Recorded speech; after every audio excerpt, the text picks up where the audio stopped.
Thanks, Stephanie. And I think Jordan's going to put something up on the screen to kind of intro the two of us a little bit more.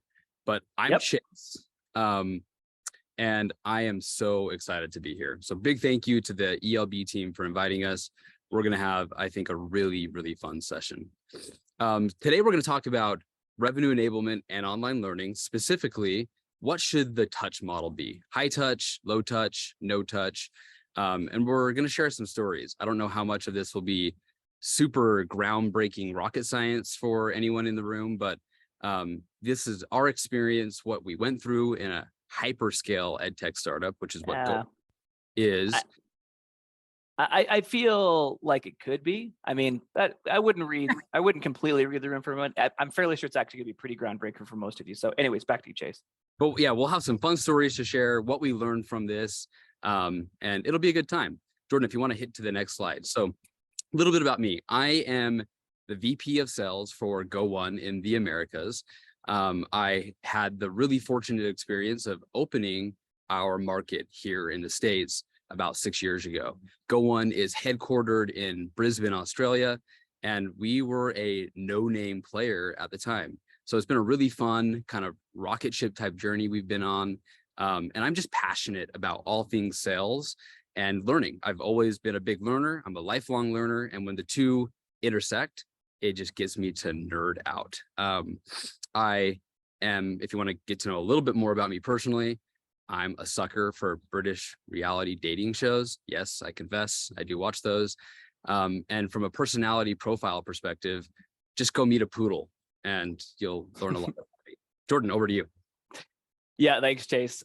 Jordan Barbadillo, Sales Enablement Manager at Go1. I've been here for almost 2 years, and I've had the privilege of being in the education space for about that same time. I actually come from the advertising technology space, but no offense to those of you that are in advertising, just felt it was a little too shallow for me.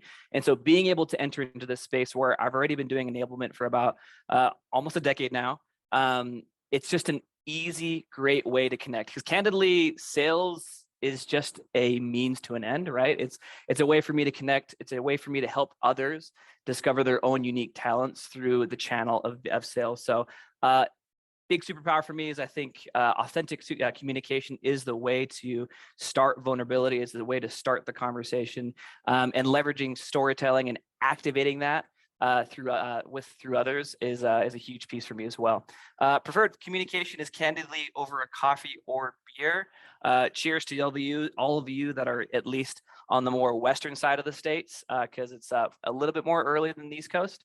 A fun fact about me: I'm completely disorganized, but yet somehow I love Excel. I think I can get a couple of amens on that as well, because you know how it feels to just feel even remotely organized. And then a couple people will be able to relate to this: Enneagram 7, DISC profile, CI, Myers-Briggs, ENFP. And I know what you're thinking. Celebrity doppelganger, right? Jason Momoa? I mean, I am like 7 inches shorter, but anyways, that's a little bit about me. Okay, so let's talk a bit about the world we were in 2021. This is going to be the backstory to our conversation today. And it's really a story of a clash of two worlds in a hyperscale edtech startup. Those two worlds being revenue enablement and sales. So the scene is 2021, and we had a particularly big year of revenue growth, just the fiscal year prior. And Go1's executive team and board decided it was time to scale, and in a really big way. At the time, I had a pretty small team, a smaller team of 10 account executives, and they were performing very well, converting leads to sales at a really high clip, and on a per head basis, bringing revenue in the door pretty efficiently, returning in many cases 6 times recurring revenue against their on-target earnings. So this was a good team, but now we were given the responsibility and frankly, daunting challenge to more than double this headcount. So going from 10 to 25 sellers while still maintaining relative sales efficiency, and all in under a year. So this was a huge endeavor, and I love a good challenge. So rolled up my sleeves thinking, totally underestimating what this would take. And I got to work. I began hiring in cohorts, mostly for onboarding and enablement sake, hoping to kind of create a peer-to-peer kind of learning culture, and just greatly underestimated the hole that I was digging myself in trying to manage the existing team while bringing up to speed a bunch of new sales professionals new to Go One, and in some cases, the educational technology domain. So feeling a bit overwhelmed, I recruited the partnership of a small but really mighty revenue enablement team, which was at the time all centralized in Australia, where we're headquartered. And I asked for kind of like an official onboarding program, not one that I ran in a really manual, very high touch, and honestly kind of miserable way on the side of my day job, but one that I could entrust my new sellers to run through and come out the other side, joining the sales team out in the field, swinging for the fences. But kind of given the speed we needed to move at, hiring so quickly, all within the span of a year, we were really facing some challenges in standing up this kind of enablement and onboarding program. Some of those challenges were we didn't have local enablement resources yet in seat. And I wasn't the only regional sales leader doubling my Salesforce headcount. Our teams in APAC and in EMEA were doing the same thing. And we were also entering new markets globally at the time, standing up teams, ICs, all the way to leaders, all from scratch. And we really couldn't, hold up our account executive hiring just to bring on board sales enablement pros like Jordan yet. We really just needed to hire those salespeople now. I learned that in spite of my really big revenue targets, apparently they don't go away just when I don't have enough butts and seats. So I had to move fast. Yeah, weird. Super weird, right? We also didn't come from a place of having a truly standardized and officially Go One endorsed onboarding or enablement program for salespeople. So we didn't really have much to borrow from to stand up quickly. But one thing we did have was our own product, and we'll tell you a little bit more about that product throughout this. But it's, in a nutshell, it's an incredibly deep e-learning library. So we thought, why not practice what we preach and use our own product to stand up both the seller onboarding and continuous revenue enablement, especially because we could deploy this really quickly. We could roll it out at scale globally, and it would ultimately reduce the load on me as a single manager at the time, building up my management team, and reduce how high touch, if you will, I needed to be with the new sales cohort while, learning the Go One ropes, but also managing the rest of the team. So this is what we did. We stood up a really kind of virtually no touch onboarding program that was pretty much entirely self-paced and online. And that's where I met Jordan and handed him my problem. And I love Chase's problems. And I was hired to fix that problem. But candidly, in my first 6 months at Go One, again, 6 months at Go One, we already had about an 84% attrition with new hires. And before I give you more context on how much of a failure I felt at that point, I'm going to give you more context from Chase on giving you a bit of an overview of Go One and the sales profile. Yeah, I think this is actually really important. 84% of our new hires were attriting. They were failing or walking out the door. That's a really bad number.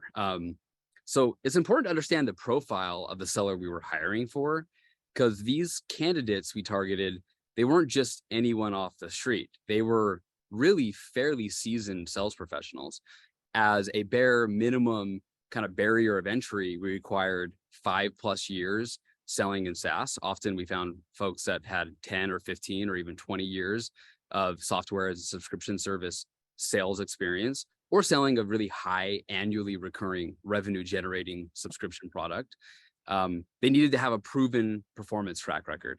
And we would validate that through really thorough, really investigative reference checks. And the interview process itself was super high touch. Kind of a multiple stakeholder interview process, 6 rounds. It culminated in a mock scenario based prompt. I mean, it was really a no joke kind of interview process. And these were experts in the practice of discovering problems, solutioning those problems, and conveying value worthy of exchanging currency.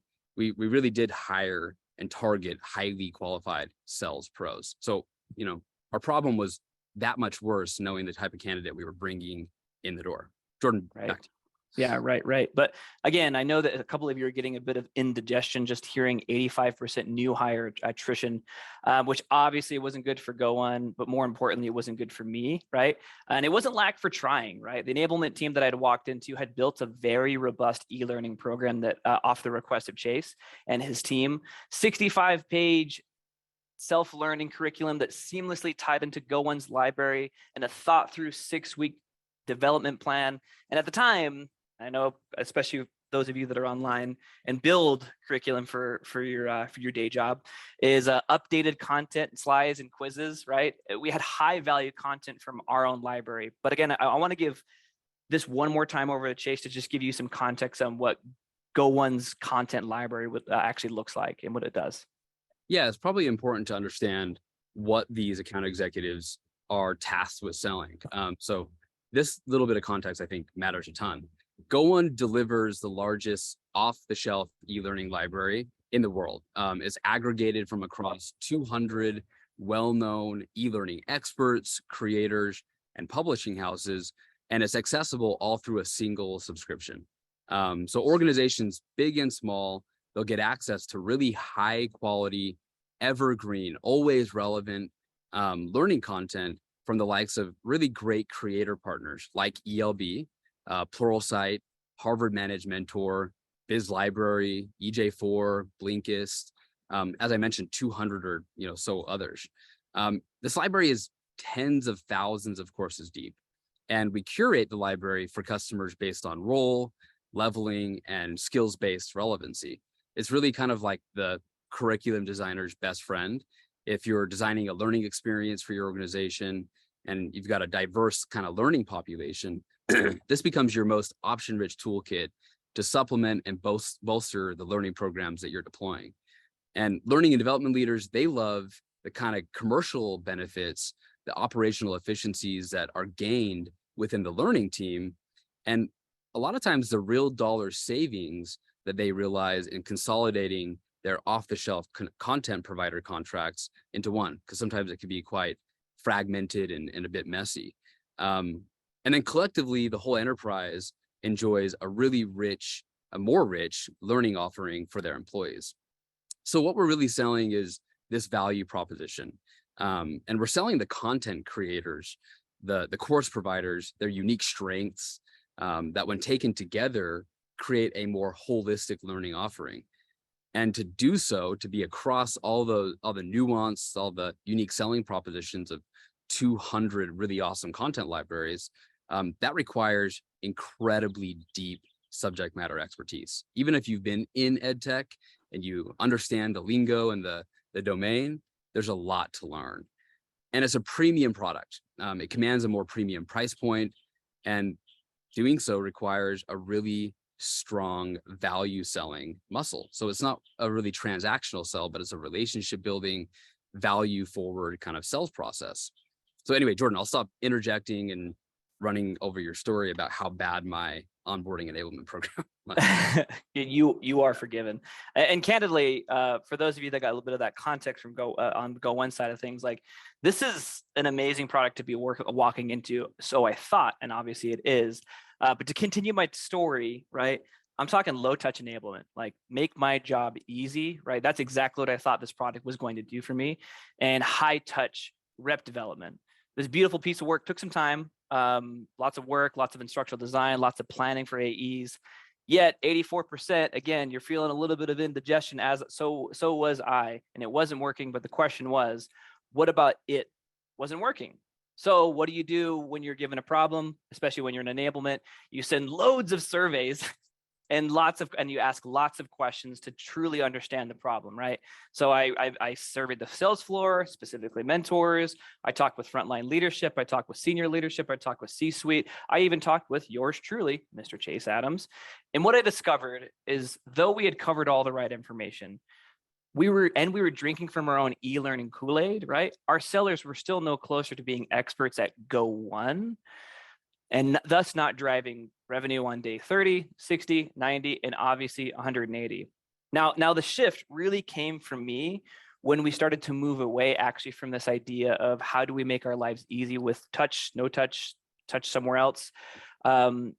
Really, it came down to thinking about the word expert. Like, how do we seriously take our AE seriously? We hired them with a specific profile in mind. How do we actually enable a sales expert? Now, you can hire top talent, which we did. You can deploy an amazing sales methodology, which we also did, and have a killer product, which at least I think we do. But if you don't enable your sales force to become dangerous in their field, they're never truly going to be an expert, right? Look, I get it. Revenue enablement is difficult, right? There's a lot of moving pieces. There's a lot of different approaches that you can take. There's a lot of different maturity levels that your sales teams may or may not be in. And there's never short of opinions that we should or what we should or shouldn't do. And do we do virtual? Do we do in person? Do we do hybrid? The possibilities are candidly endless, right? So Jordan inherits this problem. It's all online. It's not working. It's just totally not taking this highly kind of self-paced online learning way of enabling our sellers. But it didn't require a lot of touch from myself or the management team. And it kind of made sense, right? You know, should we practice what we preach and we should use our own product? No. And honestly, for a split second, just looking at the results, I was like in a cognitive crisis. Like, does e-learning just not work? I can't see the results I'm looking for in my field, yet I'm selling it to hundreds of companies. And, you know, I quickly snapped to my senses. The answer is, of course, it does work. It can be an incredibly effective tool to drive learning outcome very efficiently and at scale. But we just needed to reframe the question behind the learning program design and stop focusing so much on, you know, how much we needed to support seller enablement from like a management kind of high touch perspective or low touch, or versus having sellers enable themselves. What we really needed to ask was, in what way do we leverage online learning as a tool within the context of developing the sales professional? What role can online learning play in that overall learning strategy? Right. So we landed on a model. We created a model, and that model really spoke to the key attributes that reflect the profile of a good seller. We looked at our sellers and said, what makes them good? And we created a profile. And our hypothesis was, if we can get this model right, and if we can use it as the foundation for all of their development, whether it's onboarding new hires into the sales team or the continuous enablement of our sales reps, we might be onto something much more effective than the super unproductive and honestly, like pretty costly state that we were in. So we asked ourselves, what makes a good seller? What are those attributes? What do good sellers crave? And we realized there are really three key themes that stood out to Jordan and I that really define a good sales professional.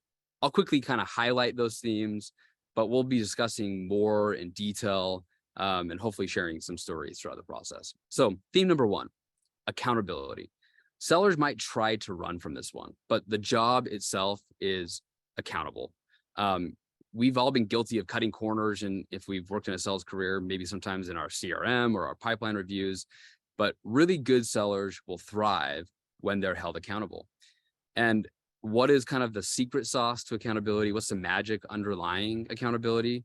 Well, I personally think it's ownership and radical ownership. You won't truly be accountable to something if you don't radically own it.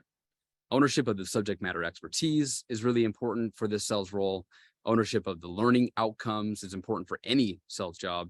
And ultimately, ownership of your performance. You know, it's a pretty, in some ways, binary world you live in sales. You're hitting your targets or you're not, or you're some percentage on the way there. And sellers need to believe that they own their destiny, and they need to be enabled to truly do so. So this theme of ownership and the accountability underlying it are, you know, we'll talk a little bit more about. The second theme was partnership. Partnership between sales and revenue enablement specifically. And we'll talk about what it means when it's working and what happens when it's not, at least from our experience. Right. And then measurement. Measurement, that's key to any seller's success. A seller will focus on measurement. A good seller will.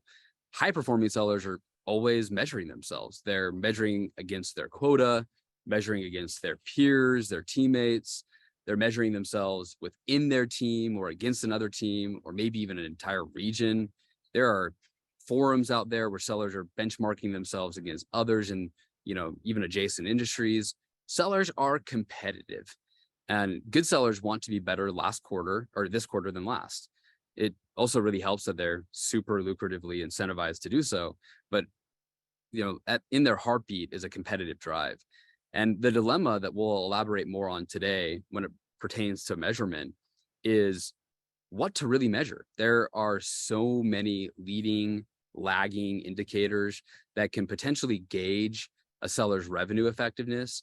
But what should we really be measuring? What were Jordan and I measuring, especially through the lens of an onboarding program that had a big e-learning component and was bringing in, double the headcount in a year-long period? Jordan, Yeah. I'll turn it over to you to kind of elaborate a little bit more on this ownership topic. Yeah, let's pull back to ownership for a little bit, because I want to go back actually to the story and talk about, look, like, I know that a seller's willingness is highest in their first 30 days, as do you. Why? Because they're hungry. They need a pipeline.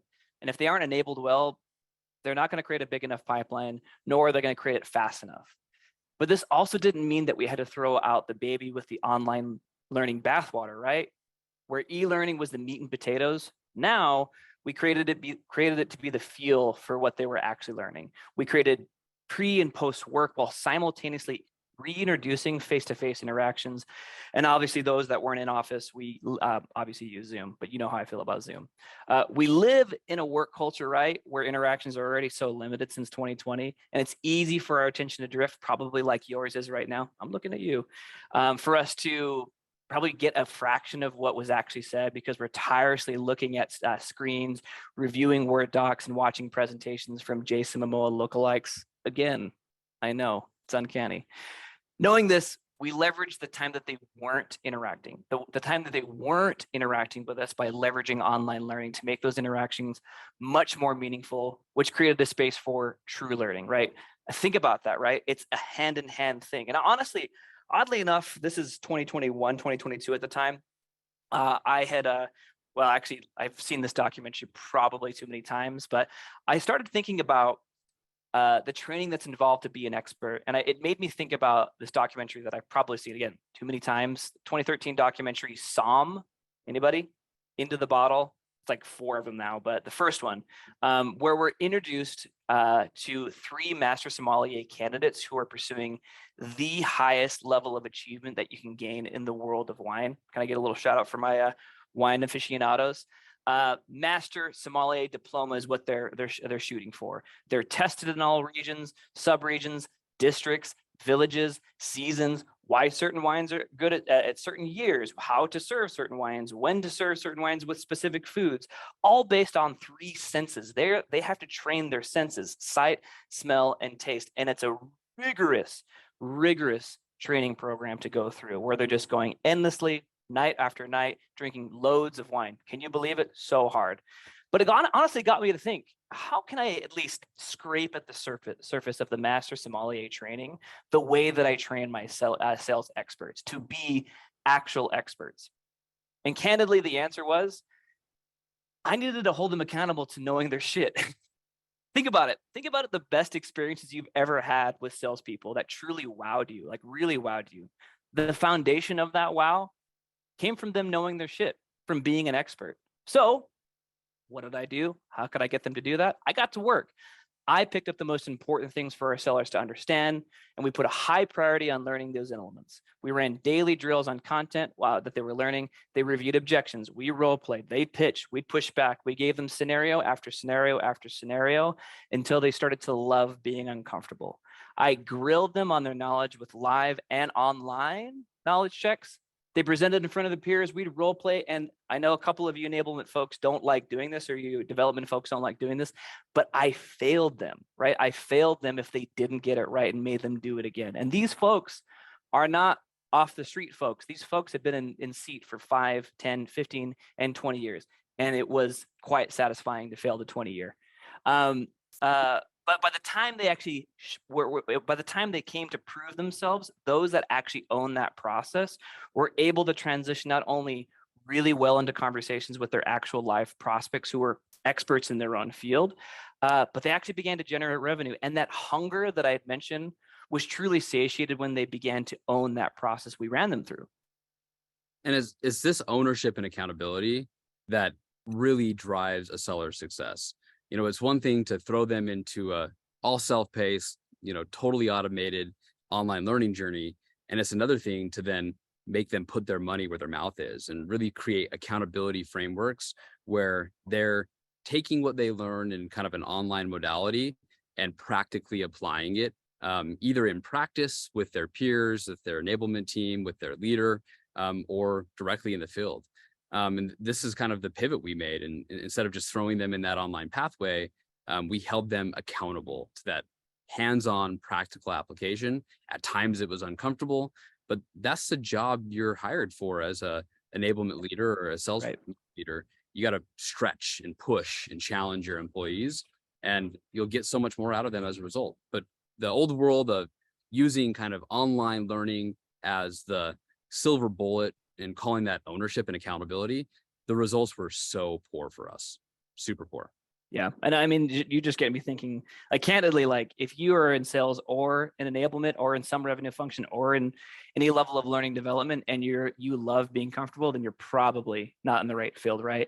And honestly, when I think about the word ownership, because it's often thrown around, or accountability, it can candidly, and it was a lazy excuse for us as managers and enablers to throw them the packet, to throw them on a call, to have them shadow top reps and say all the fun things like sink or swim and call that ownership, right? How dare us? Like throwing out all of that. Like we needed to create a structure where we began to own that process for ourselves, right? The change truly happened when I personally began to own that onboarding journey. I remember, like, I walked into this, so I'm not really held too accountable at this point. But again, 6 months later, and the 84% means that fingers are being pointed at me, and I needed to own that even though I didn't build it. So when I owned that onboarding journey, I had to stop making excuses that they weren't going through the curriculum, that Chase wasn't doing his job, that leadership and mentors and subject matter experts should be actually owning their side of the deal. We all had to come together, analyze what was the most important thing, challenge ourselves, and then challenge our sales force. But now I'm getting at the partnership side of things. So let's actually shift our gears from ownership to now partnership, because they definitely go hand in hand, Chase. And I'll own my part too. I had a fragmented partnership with our revenue enablement counterparts. So, our new hire attrition rate and the lack of success, it wasn't just due to the really self-paced, online focused kind of learning and enablement program we were putting them through, but it was a fragmented, totally broken partnership, a lack of listening and true partnership between revenue enablement and revenue leadership. And, prior to Jordan, the sales leadership team had, not a great voice due to that fractured partnership in the enablement of our own sellers. Decisions were made overseas in a vacuum. I would make decisions to react in a vacuum. And we were just left with the results, which were very poor at best. So when Jordan kind of began his in the trenches, out in the field listening sessions, not only were we heard, but we actually began to really work together to design something effective. And, was it no touch and completely automated? No. Was it overly cumbersome, super manual, exhaustively high touch? Also no. But it was a blend of, multiple approaches that was really formed on the foundation of partnership and alignment between our two functions. And we couldn't have gotten it done at the scale or the efficacy that we did without a solid online learning strategy, but we had to be aligned in what that strategy would be. Yeah, right. Now, look, I know what you're thinking. Well, Jordan, partnership is quite easy for you to accomplish because, I don't know, you and Chase seem like BFFs. And candidly, you're probably not wrong. And it's more difficult to work with stakeholders when you don't get along or see eye to eye. And candidly, like, I want to be very clear, like, we didn't see eye to eye on a lot of critical things. And candidly, we still don't see eye to eye on a lot of things. But to add to the complexity of our attrition issue, enablement and sales leadership definitely had conflicts. In that first year, that's probably a huge reason why we saw that huge level of attrition anyways. And we made decisions, especially as an enablement function, and especially being an overseas enablement function, where decisions were made in vacuums, and we ended up compromising on certain decisions that really should have had everyone involved, that put our sales org a year behind. But the first step in creating that partnership, again, I'm going back to own this, right? I'm going back to ownership. I myself had to get back into the field. I didn't have to get into any more enablement meetings. I didn't have to have any more conversations with my peers or what processes we were building, or even looking at certain data points that had trends of where we believed the sales force were going. I had to sit down and actually listen to the sellers. I had to clearly understand where we were strong, what support they needed, what processes needed strengthening, and who to turn to for subject matter expertise, right? Who to turn to. If we're talking about partnership, true partnership means that you have to have trust. And I know, again, talking to enablers and probably sales managers as well, you've probably heard this old phrase 1.5 million times: if you want a job to get done right, do it yourself. Wrong. And that's what we did. That's what we did for a hot minute. And until we actually made that shift, we started to lean on Chase's opinion, lean on sellers' opinion, who were actually experiencing the heartaches and headaches of sales, did we actually make huge shifts. Now, look, if you're in revenue or if you're in sales enablement, my one encouragement to you that really changed the game for me, especially because I was a seller, I was a manager, train like you sell. That means you listen to your customer. That means you challenge your customer. That means you understand their pains, you understand their goals, right? Like, it meant that I had to sit down and say, I disagree with you, Chase, but, right? And I had to actually build a solution. And if you are in sales, right? If you're selling any function, any solution, you know what it means to actually work together with your prospect, with your customer. It means that you're there to support them. And it means that you're actually there to build something with them, because you know what it feels like to compromise for the paycheck. And if you're like me, you're in this game to help others, right? A huge why for me has always been to help others, to support others, to make others' lives easier and better, which is, we all know, really easy in theory, but obviously in practice is much more difficult. Why? Duh. It's because we're working with people. They're complex, they're messy, and it takes a ridiculous amount of patience and humility, which I definitely don't have, or had to work on, to work with people the right way. And if you're going to train, remember this: if you're going to train, if you're going to be an enabler, if you're going to be a manager, if you're going to be a seller, right? Prescription before diagnosis is medical malpractice, it's sales malpractice, and guess what? You're not excluded enablement. It's also enablement malpractice. And that's a huge reason why we missed the marker those first 6 months. And we're not saying that cross-functional alignment and collaboration is easy. It's this stuff is not easy. It's really tough, but it gets even harder when we over-index on software and online tools. And I'm not saying that they're not an important part of the mix, but it's really easy to get behind a computer and design things in a vacuum and deploy things in a vacuum, in a really isolated, kind of less effective way in this Zoom world that we live in. So relying purely on an online learning modality totally increases this risk. When someone's behind a computer and not moving, not getting out into the field, into the context, actually into the domain of the professional that they're developing, then the likelihood that we create something relevant and really effective, I think, goes way down. So Jordan and I landed on like a common, but I feel very effective partnership model. And I'll call that of a service provider and internal customer. And as Jordan touched on, he listened to his customer, that being me. He really discovered deeply, going all the way down to my individual contributor level and studying their lives. And it led to some beautiful alignment and really awesome results that we can't wait to kind of talk to you about. But this partnership can't also be a customer is always right type of, solution provider and internal customer dynamic either. It needs to be a true partnership. And the direction of travel should, of course, start with the customer articulating their needs, their pain. But the service provider working with them not only comes up with a solution for that, but should challenge. And Jordan has done a great job of, when I've come forward with a prescription for my own, problem, like any good service provider, he'll sometimes, he'll listen and he'll discover and dig a little bit deeper, but challenge. And we would land on something that was much better than what I was prescribing in the first place. again, because it's born out of partnership. So far we've covered ownership and accountability as a key theme. Partnership, when it's broken, it totally doesn't work. When it's working, it's beautiful. Maybe we should talk a little bit about measurement, Jordan, because this is where we get to the really fun Totally. stuff. Yeah, look, I love data. I love diving into the weeds of seller performance and understanding trend lines, addressing stall points, A/B testing strategies at different stages to obviously increase seller performance. But coming to Go One, and I'll pass this over to you in a second, Chase, like to give context on that. Coming to Go One, the data wasn't well tracked. The reporting was a bit of a nightmare. And needless to say, when I sent in my 75-ish KPI row wish list, revenue operations gladly sent me a 404 error page back to me. But Chase, if you wouldn't mind giving a little bit of context of where our data stood. Well, we're in this kind of hyperscale startup environment, and we're moving from a startup to a scale up. And we made a lot of pivots. We iterated on our strategy.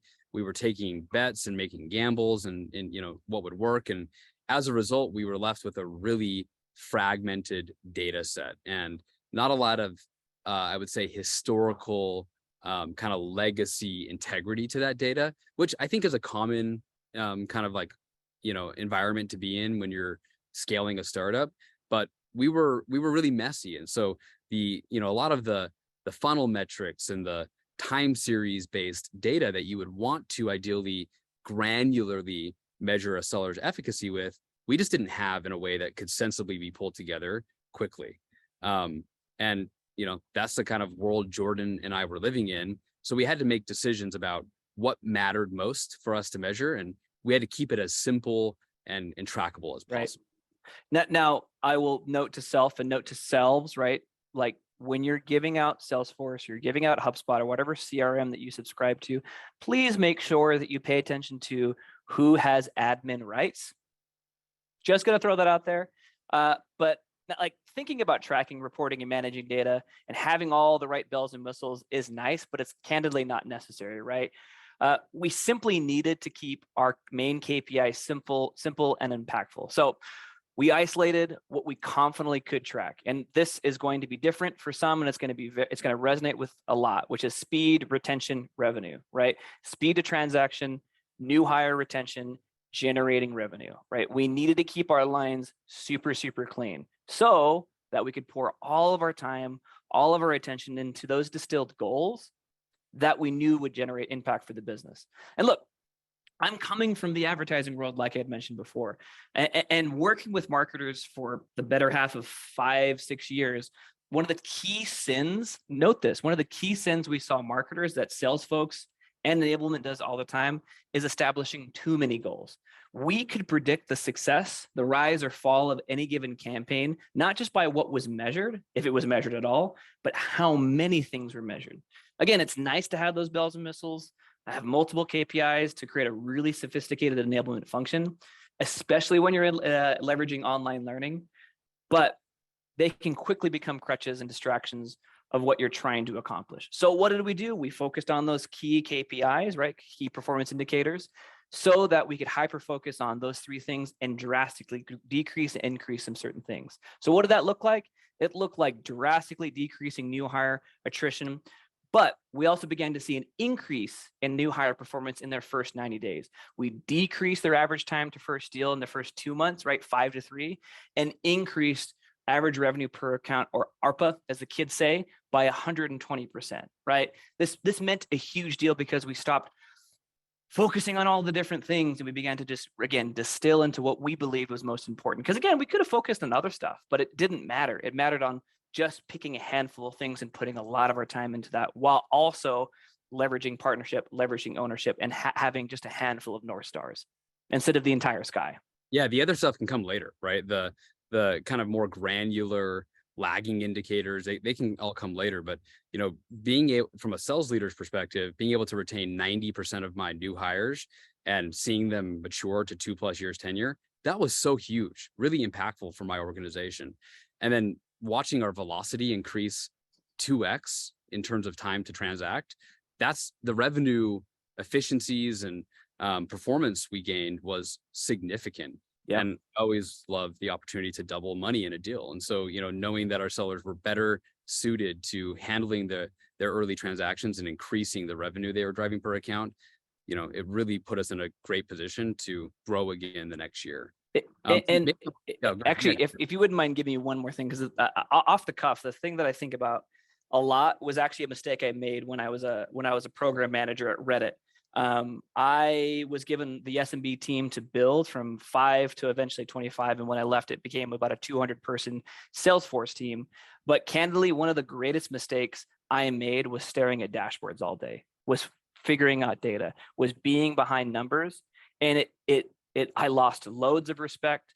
I lost lots of opportunities to really connect. And we honestly lost lots of deals because the manager, who was really supposed to be in the front line, in the trenches, getting dirty with his folks, was stuck strategizing and strategizing and strategizing. So that's why we say simplify the data, pay attention for about 15 to 20 minutes and get back out in the field. I don't care how far up the ladder you are. Get your eyes off of the dashboard and start paying attention to what actually matters. And this sounds really cheesy, but it's your folks. Okay, I'm off my soapbox. Back over to you, Chase. I'll recap quickly, and then I think we've got some good questions in the Q&A. So, to kind of recap all of this, ownership is what makes a sales professional work. It's what makes sales work. They own it. They have a target. It's pretty black and white. Why should their learning be any different? Create accountability frameworks that help them own their learning destination. Partnership. When a service provider and internal customer relationship partnership is struck between revenue enablement and sales leadership, it becomes a critical linchpin underlying incredibly positive revenue impact. And then measurement. We focused on real, practical, on the ground actions. What do we want sellers to be doing in the here and now, and focus on those outcomes first. You can forget the rest for now, but if you can get them motivated to do things immediately that are outcome driven, you can see amazing results. So I think that's it from our presentation. This has been super fun. Stephanie, we'll turn it back over to you. I guess we've got some questions. Yes, we do have a few questions. Thank you so much for that. So I think we'll start with probably the one that a lot of people want to know is, how did you determine that the learning was truly being applied? You talked a little bit about measurement. Can you give some more specifics there? Jordan, do you want to go first? Sure. Yeah, sure. I was there. First of all, I was there. Because yes, we can look at like adoption metrics, and we still leveraged e-learning, so we could tell when people are actually taking those courses. And again, especially when we're just thinking just from the lens of onboarding, it's very easy because the propensity for folks to actually engage with material is substantially higher. But I can't stress enough how important it was for me to actually be there, or to have someone's face in front of another face, because we could get live interactions. Right? I sent surveys. I asked, like, how comfortable do you feel on a scale of 1 to 5 of certain material? But like, candidly, the numbers really meant less to me than having those interactions, and candidly failing folks, like actually sitting down as the enabler, or listening to a mentor, or listening to Chase say, I don't feel comfortable at so-and-so. We need to run them through this, this, and this. So the face-to-face interactions is honestly really what really drove a lot of this. That answers your question. Probably not. I can add to this a little bit too. We had a really thorough certification program with it, Right. An incentive structure that underlined it. And so as a new seller, you're hungry. You're trying to build pipeline. You want leads. And it's always stuck with me that underlying motivation can either be a hatchet or a treasure. And so we put forward a treasure to these sellers, where if you pass these certification programs as evidenced by practical hands-on application to Jordan, to your manager, to your peers, and you were passed off, you would get access to leads. So we created kind of a meritocracy where those that were eager to learn quicker would do so and hit the ground running faster than their peers. And the last thing I'll say on that as well too is, like, that we're talking a lot about onboarding, but I'd candidly say, like, continued rep development, whether it's mid, senior, or like, you have your most senior sales rep, it's the same deal. Like, build a criteria, build a rubric, and then hold them accountable to that. The best sales orgs that I've been a part of, especially from a continued learning standpoint, was not okay with mediocrity. Absolutely. And do you have any examples of the activities, cases, or like specific materials that were part of the training? Probably my favorite, especially the one that I had originally built out with Chase and with our content team, which is basically our product team, is because I mentioned a world of wine, not just from a standpoint just because I love wine, but more so from a aspect that there's multiple things to learn about our product. So there's 200 providers. There's, I think, 100,000 learning objects that our sellers need to be even remotely familiar with. So I surveyed all the top reps, all of management, all of the content team, and said, who are the most important content providers that they should be familiar with? What aspects of the content provider should be they familiar with?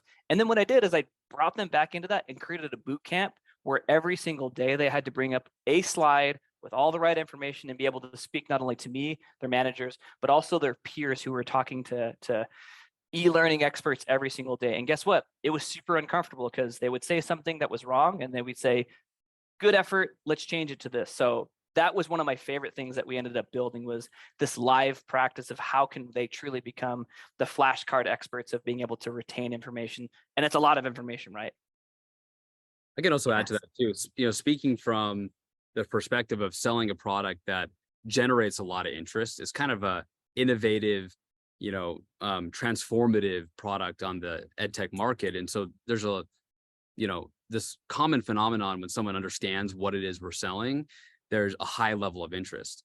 Interest doesn't always equal buying power or buying on a speedy timetable. And so, a lot of our early kind of in-seat sellers would get tripped up with wasting a lot of time with tire kickers. And so one of the things we deployed that is available within our library and we are big believers of was the Sandler methodology, specifically the upfront contract kind of tactic. And so, as a seller, to be able to get into a discovery conversation and put an upfront kind of contract in front of the prospect that kind of takes the pressure away from the discovery interaction, lets them know it's okay to say no if you're interested, but you can't buy right now. That I think was a key kind of bit of really specific tactical learning material we put in front of them as well. Allowed them to sift through a big funnel of prospects very quickly. 100%. Awesome. And do you think there are fundamental differences between L&D at a startup versus an established enterprise? I'm going to pass that one over to Chase. Yes, there definitely, one of the things we had to train our sellers, because we're such a broad learning product that goes so deep, it can be used in all sorts of use cases and applications.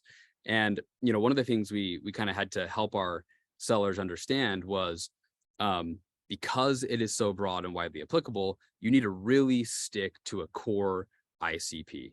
And so as we trained our sellers to understand what is the ideal customer profile, what are the ideal kind of bread and butter use cases that profile benefits more from, we learned that there was a scale of learning maturity across kind of the market relatively, and specifically learning tech maturity.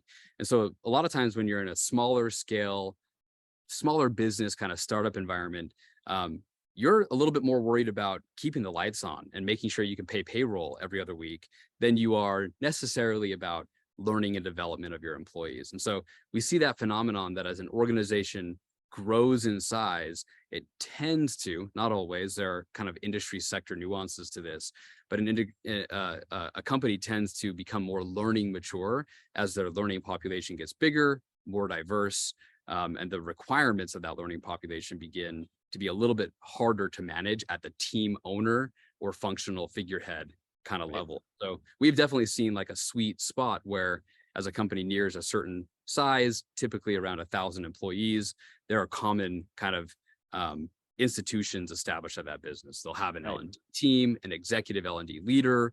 They'll have invested in learning technology. And that tends to be the sweet spot that we sell into, although we help companies on all levels of this scale. Yeah. Great, thank you. And then one last question before we wrap up.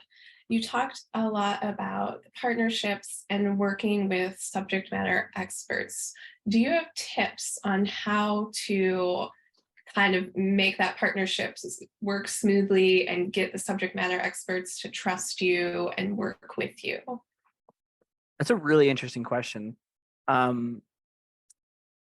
Yeah, a couple of things. This is going to sound a little bit redundant, and maybe I might go somewhere with this. Chase, feel free to add some salt and pepper in here. But candidly, I go back to just the listening pieces. Is like put your computer down, sit down, and actually listen. Actually listen. Like again, I said, train like you sell, which means that you should not only understand but challenge and have actual discourses with your stakeholders, right?